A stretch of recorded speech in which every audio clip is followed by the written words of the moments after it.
बहुत समय पहले की बात है। एक गरीब टोपी वाला रोज गांव-गांव जाकर टोपियां बेचता था। उसकी कमाई ज्यादा नहीं थी, पर मेहनत और ईमानदारी से वह अपना काम करता था। एक दिन वह टोपियों से भरा टोकरी लेकर जंगल के रास्ते से गुजर रहा था। दोपहर का समय था। सूरज बहुत तेज चमक रहा था। गर्मी और थकान से उसका गला सूख रहा था और कदम भारी होने लगे। तभी उसे एक बड़ा सा पेड़ दिखाई दिया।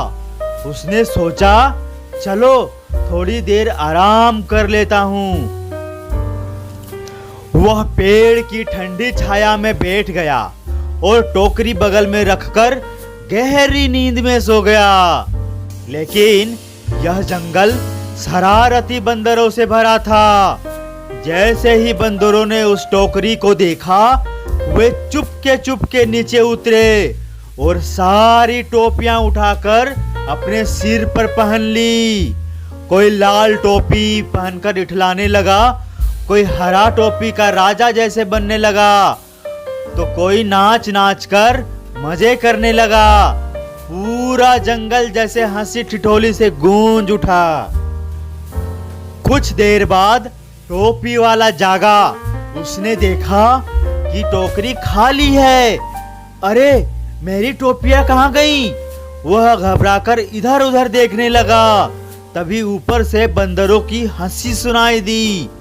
उसने सिर उठाया तो देखा सारे बंदर उसकी टोपियां पहनकर डालियों पर झूल रहे थे। टोपी वाला परेशान हो गया।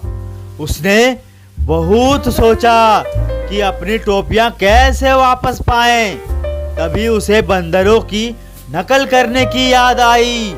उसके चेहरे पर मुस्कान आ गई। उसने अपने सिर से टोपी उतारी और जमीन पर फेंक दी। जैसे ही बंदरों ने यह देखा, उन्होंने भी अपनी अपनी टोपियां उतारी और नीचे फेंक दी। पल भर में सारी टोपियां जमीन पर बिखर गईं। टोपी वाला झटपट उठा और सब टोपियां इकट्ठा कर ली। फिर उसने आसमान की ओर देखा और कहा, धन्यवाद भगवान, मेरी होशियारी ने आज मेरा काम बना दिया। उसके बाद उसने अपनी टोकरी उठाई और खुशी खुशी अगली यात्रा पर निकल पड़ा।